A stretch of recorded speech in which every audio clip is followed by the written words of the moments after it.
everybody. It's so nice to have you here, and I hope it's been a good week so far. I hope it's not freezing cold wherever you are. We've had a couple of really cold spells here, so it's warmed up a little bit, and it's nice. I've noticed that it changes our perspective, right? If we've been really closed up feeling, whether we've been ill or, we can't get out because it's so cold, it always, for me, I notice everybody's mood gets immeasurably better when things shift and we feel more open.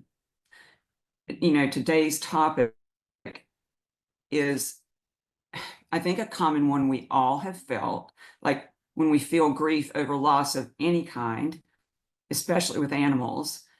What happens if that grief never goes away? What happens? Who are we then? What do we do with that? And I've shared probably before with you that I have too gotten in that stuck kind of loop where I'm reliving that period and the loss over and over and over again. It's the Groundhog Day type of feeling, and playing things in the mind, and it gets stuck. It's like we get stuck on that mode. So I guess, ultimately, maybe we hope that someday we'll heal. And if that's the case, what does that look like for us? And how do we assimilate what we've experienced as a loss into the now moment? How do we actually create a new relationship with our pets that were so important to us? And that's what I'm hoping we can do a little bit today, because when we're in that, I don't know, that loop of grief, those are the real ghosts. Those are truly the real ghosts that haunt us every day. And here's the thing, they are running underneath the surface. We can be busy, we can distract ourselves, but it's like that program that runs on your phone or runs on the computer, those ones you can't see. They're always there, and grief is such a hard stop that it helps us to connect together as opposed to put ourselves in the grief corner. And I know a lot of us have done that, where we just isolated, or we feel like we're the only people that are going through this, and we don't want to burden anybody else, right? So we put on our little soldier outfits or our invincible suits, and we march forward. So I know you know what I'm talking about, because we all have experienced this to some degree or the other, and we'll continue to do so as we live our lives. We're not going to be able to escape the grief we might feel. What we can learn to do, knowing that it's not just a one-off kind of situation, is, okay, well, how do I handle grief? What do I think about grief? What is grief for me? And how can I navigate? How can I manage? And I'm loving that you're coming into the room. And hi, Marge. She says, I know I'm supposed to be here today. It's been 2 years since I had to say goodbye to Isla. I've been seeing her at my left side all week. Oh my gosh, what a beautiful validation of her presence. And it sounds like that you've connected with her because of the memory of her passing, and that has opened a door for her to come in. That's beautiful, and I'm really glad you're here. And Carla, I'm so glad you're here. Hi, Susie, always glad. And Lori, yes, my James Van Prague cruising buddy, it's good to see you. So yeah, I mean, we've all got a lot of experience here, and it's a good thing that we can talk about it and not, again, not isolate ourselves. And when we isolate ourselves, we actually isolate ourselves to ourselves, if that makes sense. It separates us out.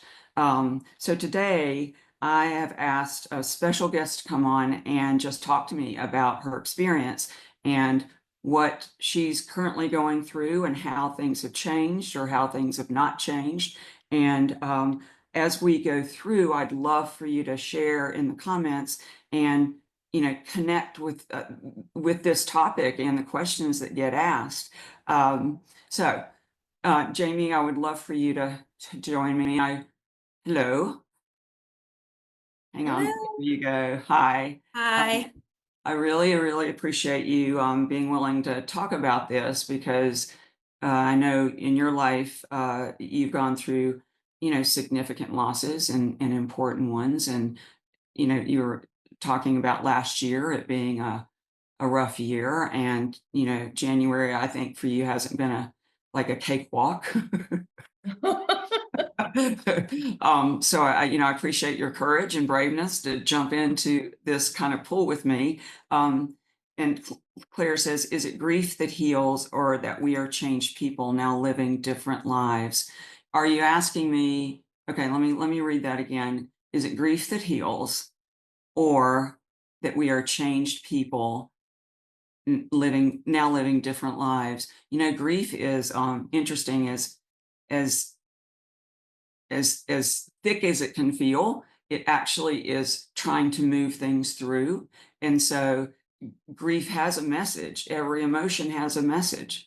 And grief, we talked about, is like a cluster. It's a bucket full. And my bucket may be different from everybody else's bucket. So, I'd ask you all that are watching, and I'm going to ask you, Jamie, what does grief feel like to you? How do you describe it? Well, I'd really like to kick that bucket over because it's taken.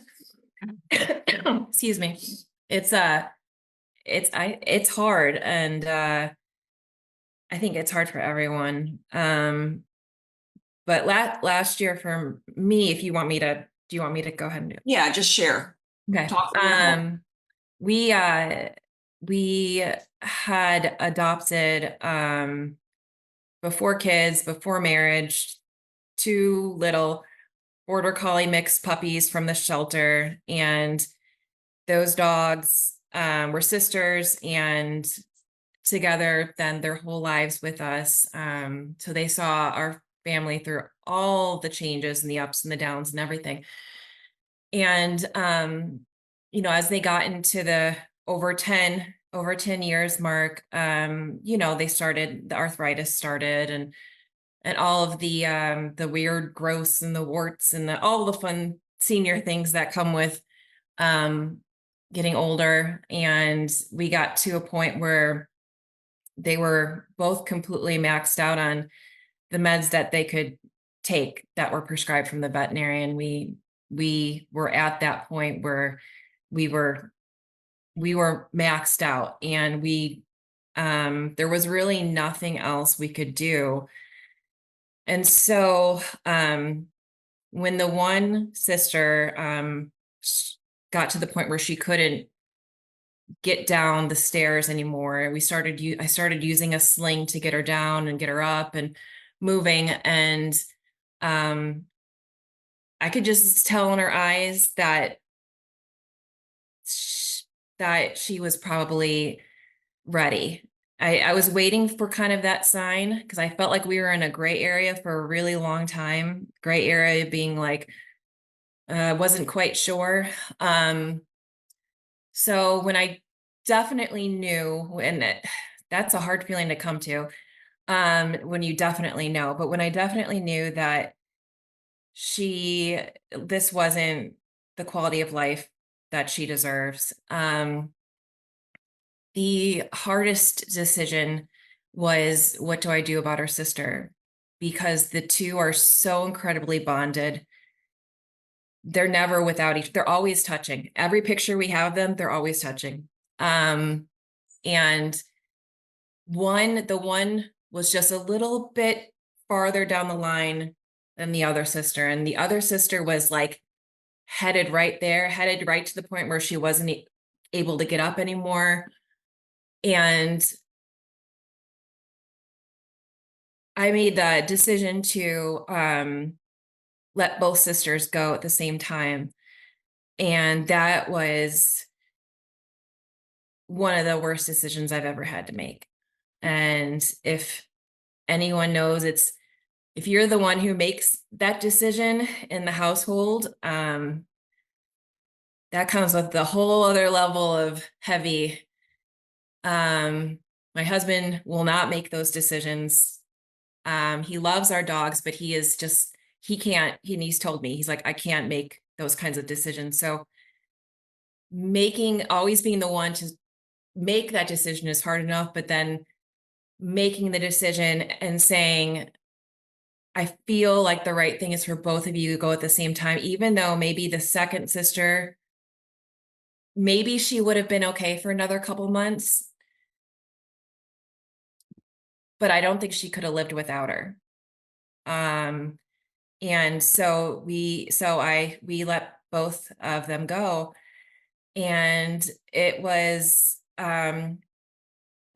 like with everyone who experiences it, it was extremely emotional and heavy. And then a month later, our cat also went. And so it was just this grief upon grief upon grief. And it just kept kind of like piling on and piling on. And my defense mechanism, every time we go through a loss in the house, because I'm like the crazy dog lady and I keep bringing in animals, is I will bring more chaos into my life. So I will decide, hey, that litter of puppies that just got dropped off at the shelter, bring them on over. Come on, give them to me. I will take on projects in the house, or I will just eat pound cake, lots of pound cake, to avoid feeling those heavy feelings. And for me, I don't know, I know this feeling can last for years because it did with me and prior dogs, but this feeling from this loss, I keep trying to convince myself that it's gotten lighter as the months have gone on. But I feel like I'm just kind of trying to tell myself that and hoping that I'll eventually believe that, because it hasn't. And it's always, as much as whatever's going on in the house, January's been a rough month. Everybody's been sick and a lot of stuff going on. And I did decide to bring in puppies to foster. I'm crazy. But that feeling, as much as I try to occupy my brain with other things, that feeling is always underneath there. And I'm also on my own spiritual path. And I do think that because I have this heavy grief that just is sitting there, sitting on my heart, on my shoulders, I do feel like that's really preventing me from moving forward on my own spiritual path. And I just don't know how to I don't know how to lighten it up. It's just, I don't. My methods are not working. Let's just say that. Right, right. Well, I think you speak for a lot of us and how that feels, how grief feels. And I know those of you who are watching, I'm sure you're resonating and understanding, and you're probably nodding your head and going, yeah, yeah, me too. I get it. And not know what to do with now this new partner we have that's called grief. Only it's old because it's not the first time we felt it. We go through life having various degrees of losses, and we can always like, oh yeah, that feeling. And it comes in uninvited. Like, you don't generally want to go knocking on the door and it's grief and you're like, yeah, you come right in, have a seat. I hope you never leave. Yeah, it can buckle your knees and then you can't get up and you don't quite know how to move. Claire is saying, I admire your strength and vulnerability in talking with us all about your heavy grief experience. Thanks, Jamie. That's beautiful. I guarantee you speak for all of us. And Carla says, the sick animals were much easier for me to make that decision, but the behavioral decision was exceptionally hard. One of the worst decisions we've ever had to make. It just lingers. Yeah, yeah, that's absolutely true. It's a heavy heavy decision to make, and it, it takes a lot of courage, and it takes a lot of um, inner soul searching. And then of course the afterward is when we really do the afterlife review of ourselves, of what their life was like. Marge says it's like losing a piece of your heart. Yes. um and Cindy says, so sorry, such a heartbreaking decision. uh and Jennifer too. So you see, you speak for us all, and we could all be in a, like a community, or around chairs around, and be sharing our stories, and I guarantee you they would have similarities. um so I think what you're describing is that lot from the losses, the grief came flooding in, Mhm. and it, even though its purpose and its message, it does have a message, and we'll talk about that in a minute, is to help move things through. Grief is actually like a river that, or a tidal wave, really, like just coming over us, but its purpose is to help us release. And it's a it's a slippery slope, because it can be overwhelming, just like any flood that changes the landscape, like it did in Asheville here when the hurricane came through. Everything gets changed. But what else was changed is our inner landscape and our emotional landscape. And I think that's right now what you're working with. So, Jamie, I want to ask you something. Looking back, do you feel like you are still in alignment with the decision you made? I've I've gone over that decision a gazillion times, and did I make the right call letting both of them go at the same time? And I think I did. I think I did. I really do not think they could have been without each other. And I think one without the other, regardless of how much love we show her, and we loved all of them both, I don't think it would have been enough. I think that they were two souls that had to be together, and that just um it almost felt like it would be wrong for me to not let them go together. And I know that sounds weird, but it just felt like something. And it was horrible, because I was like, but I don't want to make, of course you don't want to make this decision. You're like, I do not want to um bring both my girls to the vet and know that this is what's happening, because I've decided this decision. So um so What I do what made I do what think I made the right decision. Okay, so what made the decision, your heart or your mind? Because I was watching as you were talking, and when we're in our like reflective kind of mind, our eyes actually will go up, because you're going up to the kind of mind where we would consider that is. Um, do you really think your mind made that decision, or do you feel like your heart made that decision? I feel like my heart did. Heart is always the right way to follow, always. um uh, let's see, is it, oh, Renee Sinclair, I so relatable. I had to make the decision to let my sick dog go. I feel as though I lost a huge part of myself when I lost him. I think I will always feel guilty for making that decision. All Marge says, I think they were entwined souls. That's a beautiful way to put it. Oh, Claire says, the beauty in your heart shines through, even through this grief. So that's why I wanted to like back it up and say, okay, you made a huge decision, and you've been unable to move completely forward because of this boulder in your heart. And there's nothing, we're not trying to chase a boulder out. Boulders, they just come back, and they come back even harder if we do. But that's why I asked the distinction, and you were able, and I don't, you all viewing, did you watch as her energy shifted when I asked that question? Did you make your decision from your mind or your heart? When you said your heart, and you said you dropped into that space, and it was like you felt more whole. So you actually, if you come from that space, you were compassionate and caring. You were taking the whole picture into account. What I noticed in your story is you weren't running around. You may have been on an inner level kind of, oh my gosh, I don't know what to do. I don't know what to do, but our hearts always know what to do. And especially with the animals, you were connected to both of them. So you were being guided.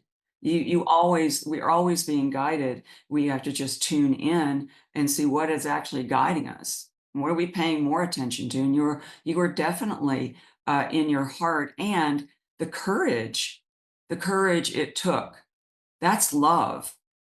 That's a mother's love. That's love in action. You let them both go because you loved them, Right. because you loved them, and you didn't want to. You were considering what the response would be, when one's gone. So, where have you not forgiven yourself? Because if you know in your heart, and you probably would you do it again if you had to, like that? If your heart told you to do it and you had clear guidance from your heart? Yeah, I would. If I had two dogs that were pretty much in the same place health wise, um, then I think I would do that again. I it oh, Even though it would cause an avalanche of emotions? yeah, Why would you do it again then? If your heart was yeah, saying, telling you because you had their history. You were the person that knew them best. yeah. It's I'll tell you, my closet is like a cemetery. It is I can't get myself to take their urns and everything. I can't even get myself to give them like a burial in my yard. Um so I wear that I take the decision heavily because I know I'm the only one who's going to make it for them, and they rely on you to make that right decision. And it's the only gift I can give them at the end, right? It's the only thing I can give them is to pass peacefully and not to suffer. And I am appreciative that I even have that choice, I guess. Mm, Um, mm. Well, you have a sturdier heart than you realize, and I think we all do. Our hearts are sturdier than and more whole than they are broken, even though it can look the other way. Um, you you followed through on something that is almost the unimaginable, right? It was like unbearable. Please, not this. yeah. And yet your heart said, but I feel like they needed to, go together so that they could they entered together and they exited together, and that's such a beautifully poignant decision, and one that I think, obviously because it's unusual, it's because it's the two of them. The other circumstances, uh, they weren't both at the same stage, that kind of thing. So that's where the mind can grab a hold of it and start arguing. So it's always best when we start doubting ourselves, go back to that initial hit that we got, the intuition, excuse me, the clarity. Mhm. Was there one moment that you were like very clear? You knew this is what had to be done. Do you remember what that moment was? Yeah. Well, it was odd because the day that I had made this decision about Oakley, which was one of the sisters, um, her sister Sadie was having a really off day. More, I mean, it was probably her worst day to date with just trying to get up and get down, get up and get down. Um, and I mean, it was unusually, almost advanced. Like she wasn't there yet, but that day she was exactly like her sister that day. Um, and that's when I made the call to the vet and I made the decision. But then, of course, the next day, Sadie's, she's not great, but she's back to her kind of like where she can at least get herself up. And then then I'm like, then you start you Yeah. start to second guess yourself a little bit and you're like, did I just make the right decision? But then, yeah, I think ultimately it's like almost like I saw what was going to happen next with her. Like she showed me this is what my life is going to look like moving forward, but without my sister. And I couldn't bear to see that. I couldn't bear to watch that. Well, So you didn't want that for her. no, I didn't want that for her. So, you know, it sounds to me, and I think all of you watching would agree, doesn't she seem clear in her heart? You know, you have been clear in your heart. That's not the issue. It's the mind that steps in after and tries to grab hold of it and, you know, twist it up. And so if we always, when we get to that point and we're feeling ourselves headed back toward that, I shouldn't have done it. Why did I? All the different things that are whirling around. It's best to go back and ask the question, well, from the space I was in, did I make the best decision that I could possible? And would you agree you did? Yeah, I In do. In that that moment, moment, yes. from what you had seen, I do Yeah. not feel it was coincidence that you were shown that extreme. All of a sudden, Mhm. like things ramped up.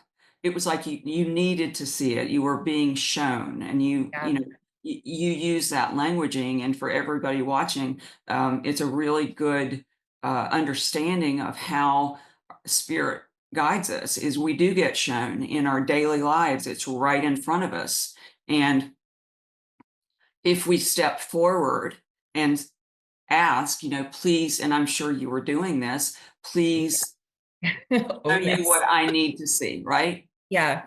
Yeah. Oh, I was asking everybody I could ask for. I was asking for guidance. Like, just come on. This is like the worst decision I have probably made to date. And I've made the decision, for all of our animals, but this This is a decision, biggie. Mhm. yeah. So trust me, I was, come on, now's your time. Come tell me what to do. Come tell me what to do. Especially, when um the next day it was like she snapped back into her current state of arthritis, which was definitely not as bad as what she showed me the day before. So, yeah, so I felt like I made the right decision the day she really showed me she couldn't even get up. But then that next day, that came in and said, "What are you doing? What are you doing?" Like, she's okay. She's okay. She can get up. She'll be able to get herself up for a little bit longer, and then you'll use the sling, and then it'll just be, and then you'll just wait for the same horrible outcome. And I just moved. I'm surprised. I was surprised I had the bravery to move forward with it after seeing Sadie kind of like bounce back a little bit the next day. I'm really surprised that I was able to get through it. So I think anytime we have a hard decision, and it's a big decision, and it involves, especially this one, um, if we have high integrity, which we do, and we care for the animals, we're always going to hold ourselves to a really high standard. And I can promise you, you can be as clear a bell and do it, and there's going to be some little thought that comes in and is like, were you sure? Like, did you do it? Just like, that's part of, if you look at that, how many other times in your life have you done that? It's probably a pattern of making, you know, if you have to make a big decision, then you second guess yourself. And it's this roller coaster that keeps you from actually looking at it. And what I know, and what I've experienced in my own life is and in conversations with God, it was one of the things that stuck out in book number one years and years and years ago to me is what you resist persists. And Mhm. what you look at disappears. Now, what does that mean? What you look at, where you're like, well, I'm looking at this, really, really looking, like being willing to see the truth of a situation as opposed to our story about the situation, which are two different things. We hold on to our stories, we immediately create one. We all do it about any event. And that becomes kind of our perception and our reality. It's also a way of, mm, well, we're trying to put meaning to things. We're trying to give some connective threads to it. But depending on the flavor of the story, a guilt story or a regret story, or it can be quite the slippery slope because then that becomes what our minds are most focused on. So if you really look at this, what do you know at this point, like just from our brief discussion here? Did you tap back in as I was asking the questions, see if you made that decision from your heart? Yeah, actually, that was the first time in probably a long time my brain didn't completely take over when I was thinking about, um, when I replay all of it in my mind. The mind is the imposter in the room. Yeah. And it tries to put logic to everything, control, and think about all our thoughts. They're just like it's like a subway system. Our thoughts are going everywhere, and that's why, in order to like, wait a minute, here I am, I'm running off the cliff again. What's the truth? What's the truth? Okay, I'm very compassionate. I did have that and was caring, and I see a person making a really hard decision that I'm sure a lot of people couldn't make. And this person also could see that the same trajectory was now in the room even more. Mhm. And, it was the integrity of that person that was willing to take that kind of difficult decision on you. It was like, girls, we have been through so much in our lives together, and I owe it to you to see you all the way through. That takes courage, tremendous courage. Um, well, I'm gonna read some comments just because everybody is so resonating with this. See, I knew everybody would. Yeah, Jennifer says it's a heartache without them that Mhm. persists, and Claire says, wish we could offload the mind and live only through the heart. Actually, that takes practice, and you can have a lifetime of that, but you can live more in your heart than you do in your mind. It can be done, and that's why I'm trying to help, because I had to learn this. If I dropped into the truth and I went to my heart, well, what did my heart say? It's like, okay, well, I was following that, and that's always been my barometer. That's always been Mhm. my North Star, my guiding light. So why would any decision be any different from that? And your heart, yours is such a loving, nurturing, heart that it's like you're the container that holds everything. Mhm. And I think with grief, especially grief, we kind of get attached to it. We just we think it's part of us now. Yep. I'll be a grieving person the rest of my life, and we really believe it. You're like, this is mine.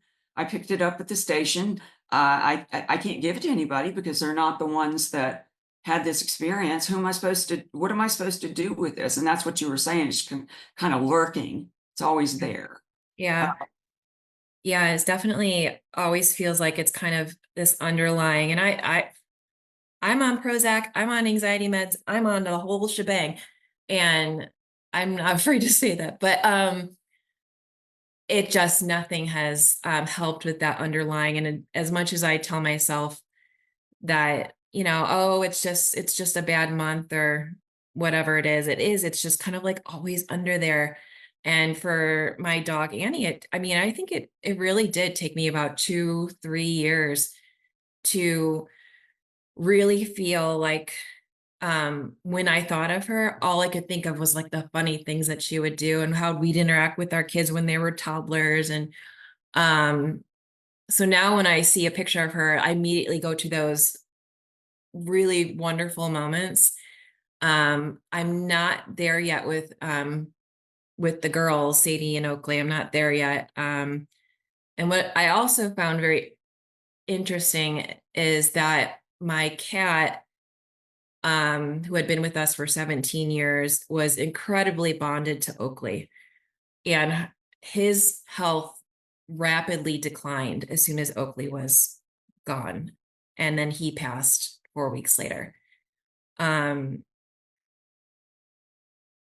it just kind of makes me, maybe reassures me that some animals just can't live without each other, and maybe things happen for a reason. And I mean, I believed that anyways, but the fact that our cat followed right after, um, and it was a cat that just loved Oakley.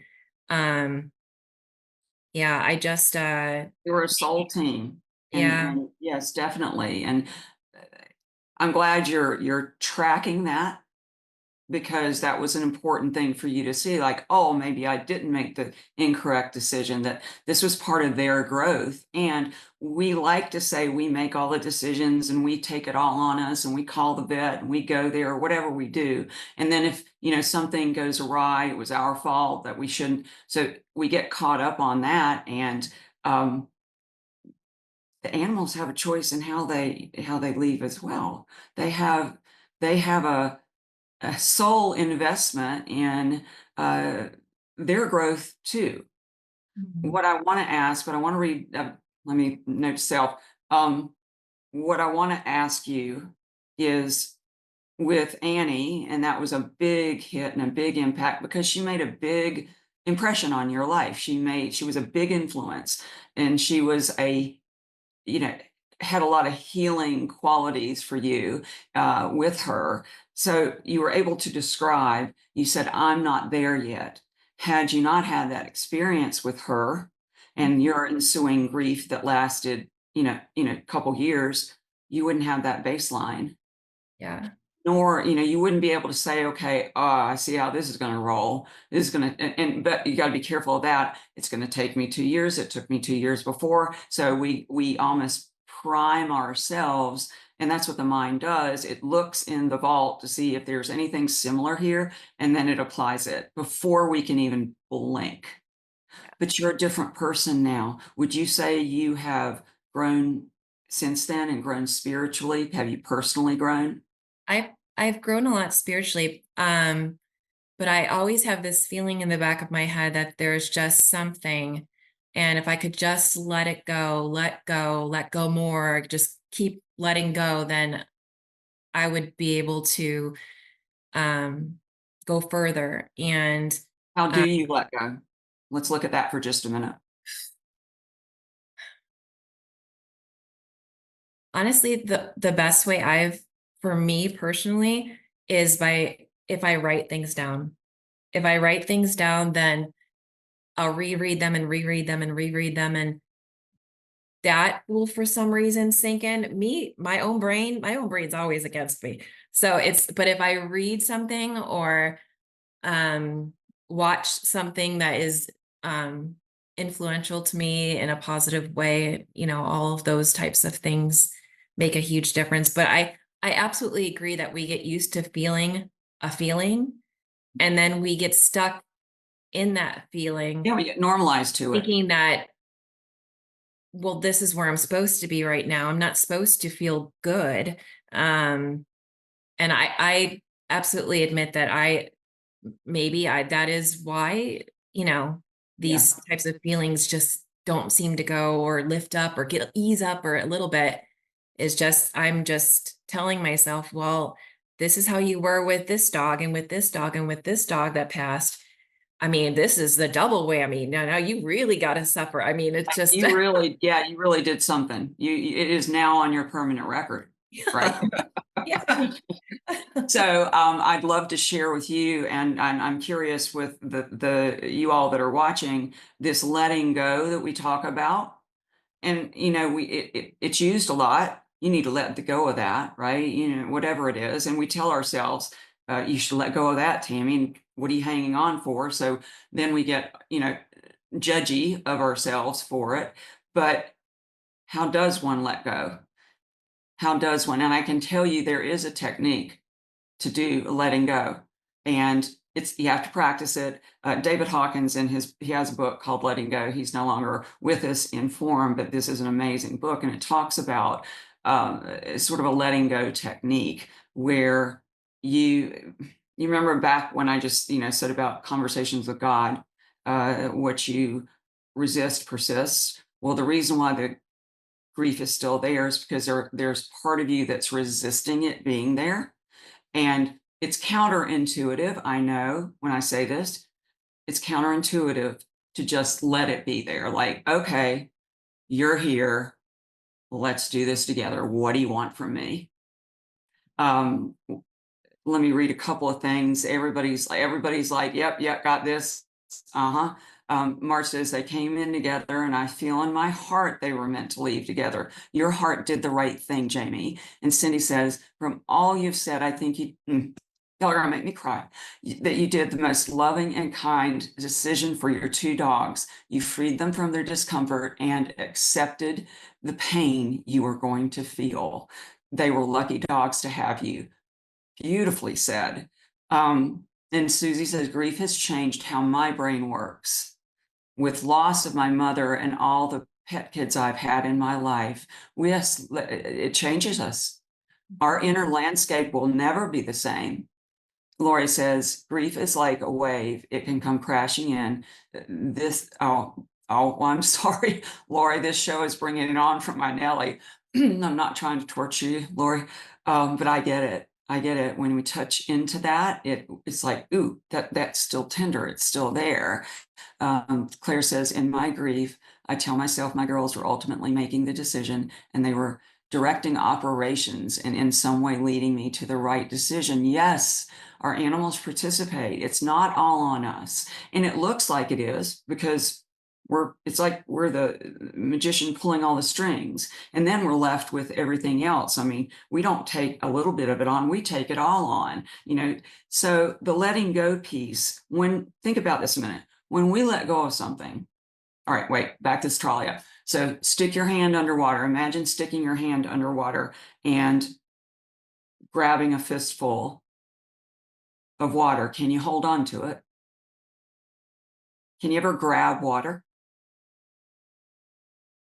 and completely hold on to it? I should know the answer to this question. No. I'm going to say no. Well, I had to really think about that. If you see it, your mind is like, ooh, challenge. I can't wait to ask my kids that later. Yeah. They're gonna know right away. They're gonna know right away. If you think of a Kleenex, for instance, you can grab a Kleenex, which all of you all might be needing about now, so sorry. But you can hold that and think about it crunches up, and then when you open it, you're releasing your hands, your fingers, and it opens back up. That is a good, I guess, description and analogy of what we do. We grab onto the grief and we hold it. And for various reasons we do this, but a common reason is who am I with, if I let go of my grief, I've let go of them. Yeah. I know I have felt that. And what I have learned through all the many animals that have graced my presence and have left my presence is holding on to those pieces keeps us stuck. We're making kind of an conscious effort to hold on to it. So in letting go, the trick is, okay, grief, I'm so tired of you being in this room. Like, you have to have reached a point where you just have had enough. You've had your fill of it and you want to feel better. And in that, you can let the feelings that are there. This is really scary because it can seem like that wave is going to take us out permanently, like the hurricane, moving things. But let the feelings be there. Just let them be there. Even imagine opening your arms and welcoming them. Now, I know that's counterintuitive, and there's probably, hearing me say that, I can feel from a lot of you, there's this like, I'm not welcoming that. I don't welcome that. So there's your resistance right there. We're pushing against it, as opposed to the fact is it's in the room. Like you said yourself, it's that underlying program that keeps rolling, right? It's always on.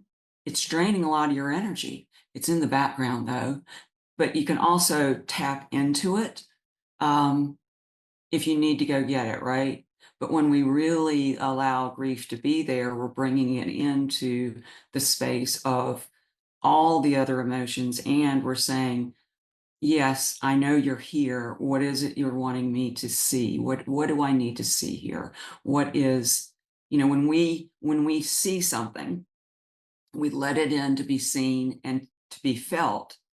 It actually can move through. Now, it may be intense, for 10, 15, 20 minutes, and your body is like, I don't want to feel that. I've already felt this enough. In fact, I feel it all the time. I don't want to think about it. But if we actually allow the things we're pushing away in, it actually, they can energy has to transform, otherwise going back up, which grief is kind of the backup, the stopped up drain with a lot of stuff in there. And so, you know, I guess I want to ask you, like, what are you holding on to? Because from what we all have heard, it was a wonderful relationship you had with them. Amazing connection. Yeah, I guess it's the idea that if I give myself permission, I'm just going to say to be happy. We'll just say to be happy in general. I know it's a very vague thing, but to be happy. It's like you almost, and I know this is not true. I know my brain's always working against me. Um, it's almost like I'm telling them that I don't love them anymore because I'm not willing to feel these heavy feelings. And it's almost like then I need to go in my little closet where all my urns are and say, I love you, I love you, I love you, I love you, I love you, I love you, I love all of you so much, and it's like it's but I know, I mean, in my heart, I know that they would want me to be happy. They wouldn't want me to feel these feelings. Um, so as much as you give to them, I absolutely know that they are looking at me like, come on, girl, come on, you come on, you need to pick yourself up. You need to move forward. And it does not mean that you don't love us anymore and that you don't look forward to seeing us again.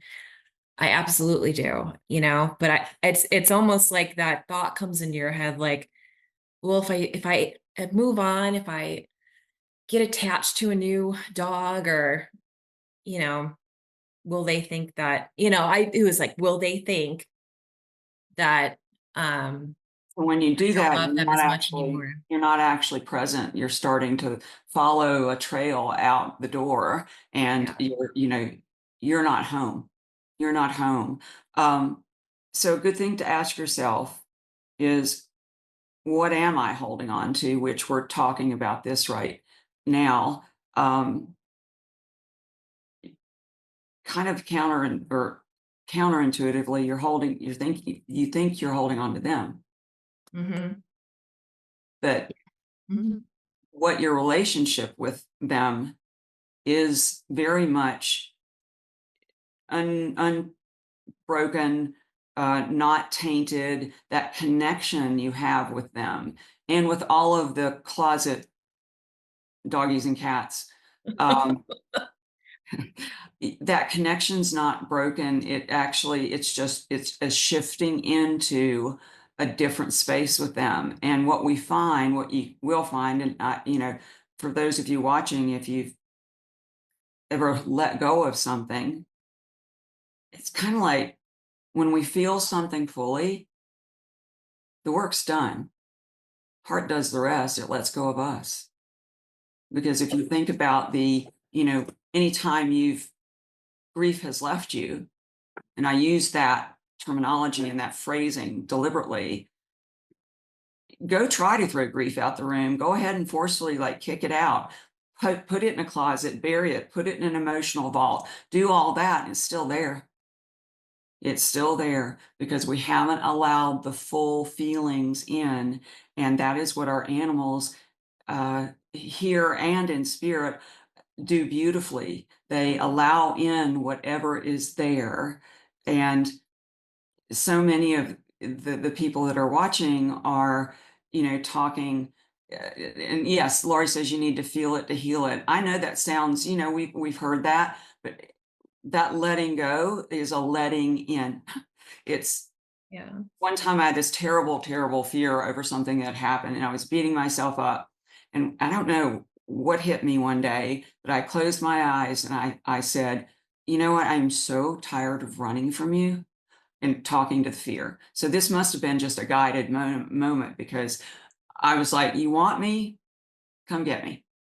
Just come get me, fear. What do you want from me? And in the moment I did that, it let go of me because I'd been running from it. It was when I turned to actually look at it. Again, going back to what you resist persists, what you look at disappears. Really look at. You look at the grief, the guilt, the regret, the second guessing. You look at the war, you look at it, you just allow it to be there because guess what? It already is. So you're just acknowledging that all of that's at the party too.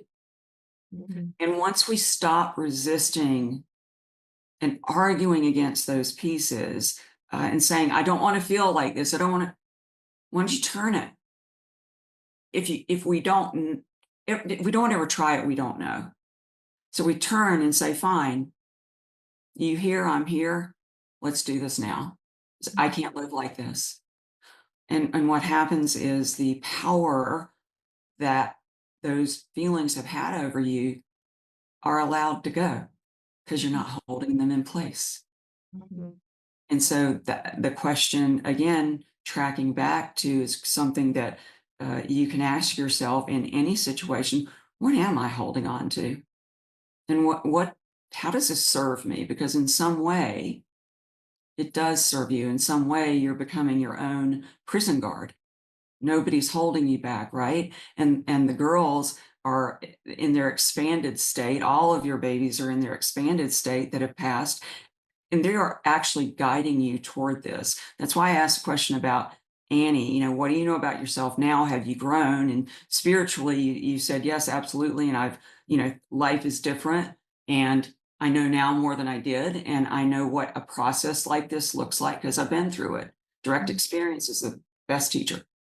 Yeah. So ask yourself, and everybody you watching, if you're what am I holding on to today?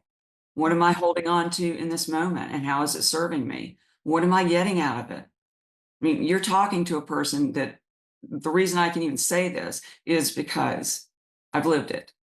And I've been able to then look back at how I held myself in place and what were why did I do that? What was guiding me to not be happy, not be happy, not be happy? And it is a lot of it, if I let go, then I'll lose them. Mm. If you let go by taking, allowing it in and just allowing it to be there, it will naturally move through. It will let go of you. And you will feel even closer to them because you've released the mental blocks that are holding you in place. And when that let go happens, you actually move into spirit with them. Mhm. And you can feel it. When we've let go of something, isn't it a relief? Or when it's let go of us, or however and I want you all to think, in your lives, how have things let go of me? Or what did that feel like? And was I the orchestrator of all that? Just because we say I'm going to let go today doesn't mean, we are that it will happen. We have to do our part in that. And we have a lot of people that they're like, uh-huh, uh-huh. Susie says, I keep asking God to stop handing more and more grief. Please help me feel better. You know, I think, Susie, in your bucket of grief, that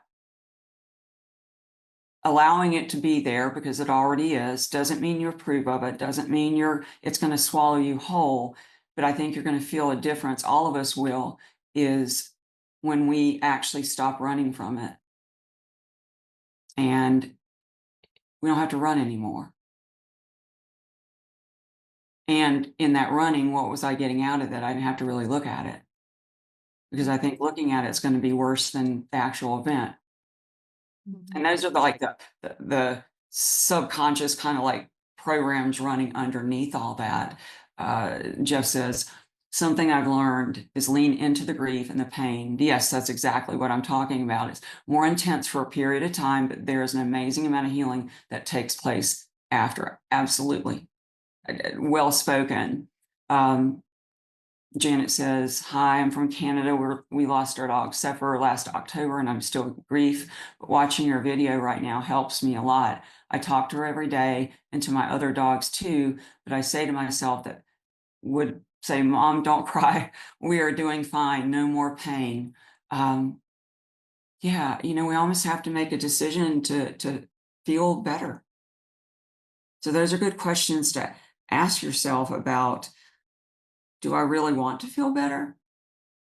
And then if the answer is like, oh, I'm the one really resisting feeling better, which I think you have sort of stumbled on with yourself, Mhm.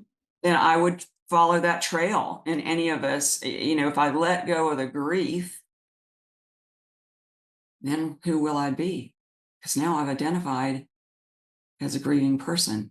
And because the grief is so heavy, you're underwater. And it's interesting we're using the imagery of water today with floods and emotional floods, but you're underwater. And when that release happens, it's like we bob back up to the top, and oh gosh, you can breathe again, you can feel again. But it's a process, but we have to be consciously in agreement to, I want to feel better. And honestly looking at, yes, I would make that decision again, even if it's the hardest one I've ever made. And when we say something that's true and from our hearts, we know it, we can feel it in our bodies. Can't you feel when you're in your head, scroll mind, and then into your heart? Yep. Where are you right now? You in your heart? I feel like I need to stop. I feel like I need to um I need to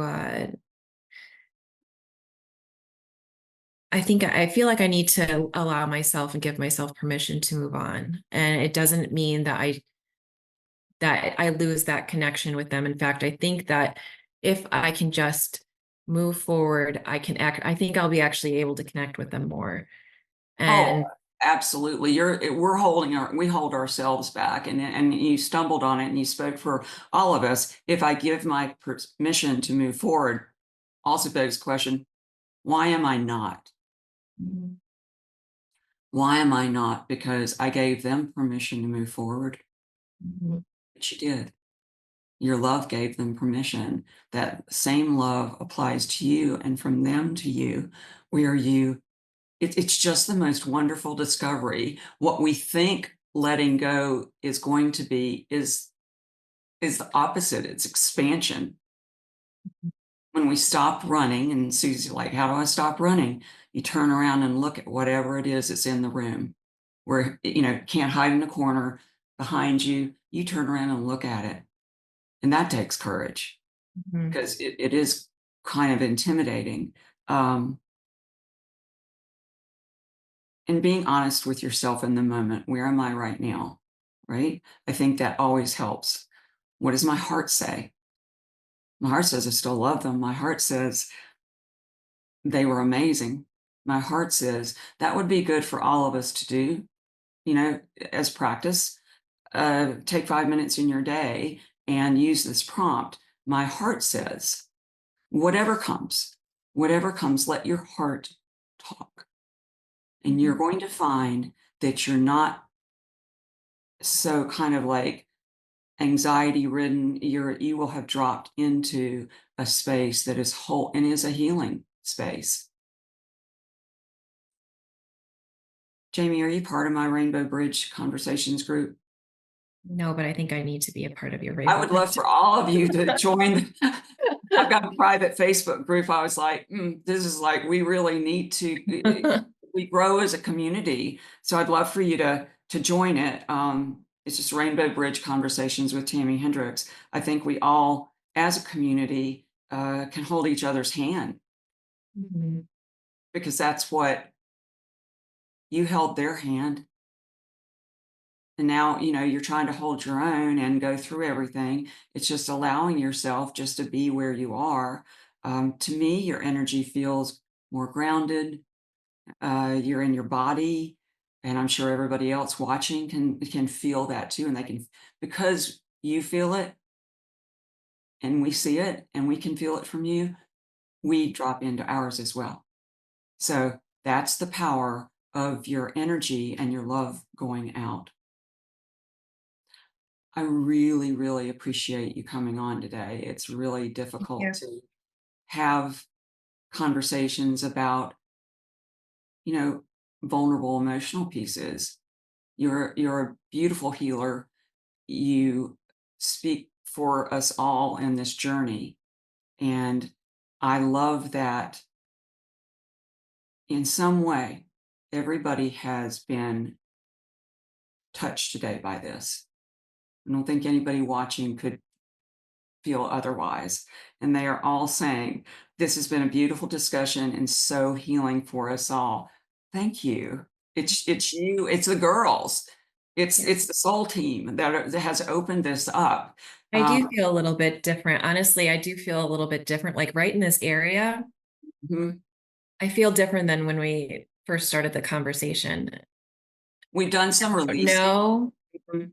but it's just this whole area just feels very not so heavy now. Right. And I know it's not, I'm like not done. Like I have a long ways to go, but I do feel like just even talking about giving myself permission to move through this, and not feel these feelings as an everyday habit. I do feel lighter just acknowledging that that needs to happen, and it's okay that that needs to happen. You So know, healing can be as simple as a shift in perspective, like, oh, I should give myself permission. Oh, I hadn't thought about that. I'm the one holding me back, you know, and then it's like, do I dare? So I thank you so much for navigating this with me. And I'm so thankful for Sadie and Oakley and Annie. What was your cat's name? Joey, Joey. After this, you could go to your closet too and thank everybody there, because everybody was on the live today. All of your babies in spirit. It's like team, and they're like, go team, go. my husband thinks I'm absolutely nuts. He hates going into our closet. I love going into the closet. He hates going into the closet.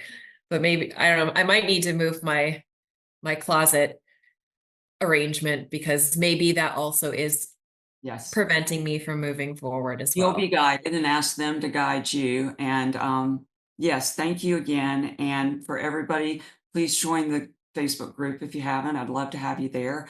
And this has been a wonderful time together. Thank you all.